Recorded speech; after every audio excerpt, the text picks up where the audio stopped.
Hello, my name is Amanda Schenecker. I'm a student at UWL. I'm a public health and community health education major with a biology minor. Today I'll be discussing my Meatless Mondays policy implementation. Since I mentioned I'm a biology minor, I'm interested in the environment and disease aspects of public health. And since we are going to school in La Crosse, it's such a beautiful area known for its outdoor lifestyles. So it's our job to take care of the environment that we live in. In this presentation, I'll be talking about how the meat industry contributes to the greenhouse gases in the environment, how we can impact college students to start not eating as much meat and instead incorporate plant-based protein recipes, and educate about that. And this movement will hopefully educate others on the environmental impact of the meat industry.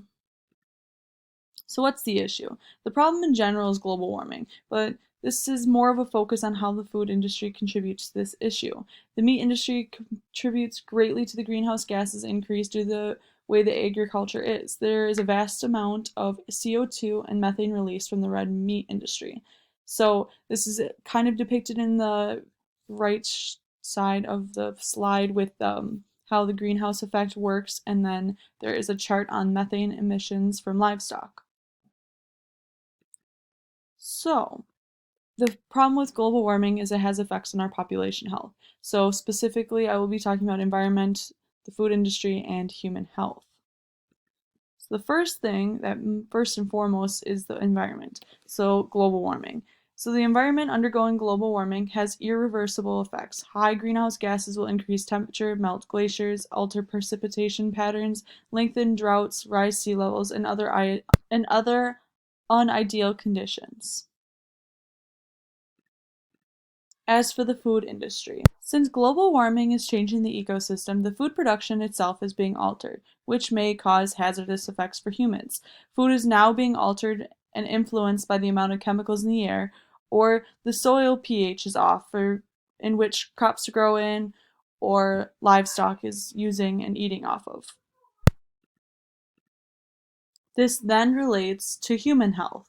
So, since the livestock is being influenced, then many preservatives and additives are being put in the meat products. The consumption of meat then leads to exposure of growth hormones, pathogens, and other harmful chemicals, which in the long run can hurt human health by creating issues with cardiovascular disease or other heart-related issues. So we're going to take this one step at a time. So in order to address these environmental issues, we're going to focus on the meat industry as the main contributor, well, even though there are other things that contribute to greenhouse gases. So how will we do this? We're going to try to incorporate plant-based foods and diets. So we'll encourage people to incorporate these plant-based foods in their diet because many don't know that protein can come from other foods rather than just meat.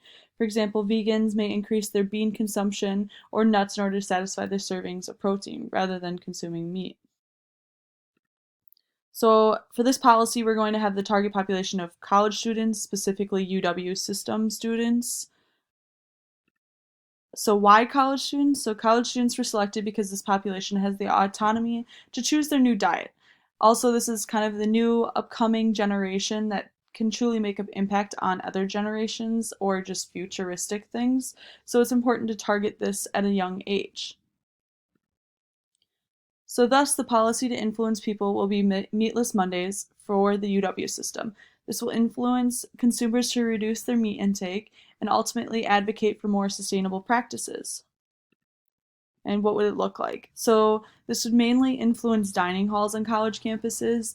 So these are just some of how college campuses could have plant-based recipes, and like as you see above, there's just a plate full of things you can use as alterations rather than consuming meat, and then there's like salad bars that you can use. So actually UWL has attempted to do Meatless Mondays. They have passed the program and it is slowly getting implemented and incorporated into the campus.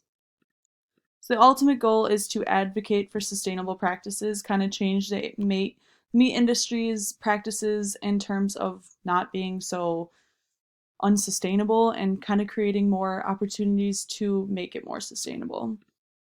So this is kind of a reach to influence your peers. Maybe you should start consuming less meat and look into more plant-based diets and consume more like vegans or vegetarians, just to kind of limit your intake of meat and see if other people would do so too.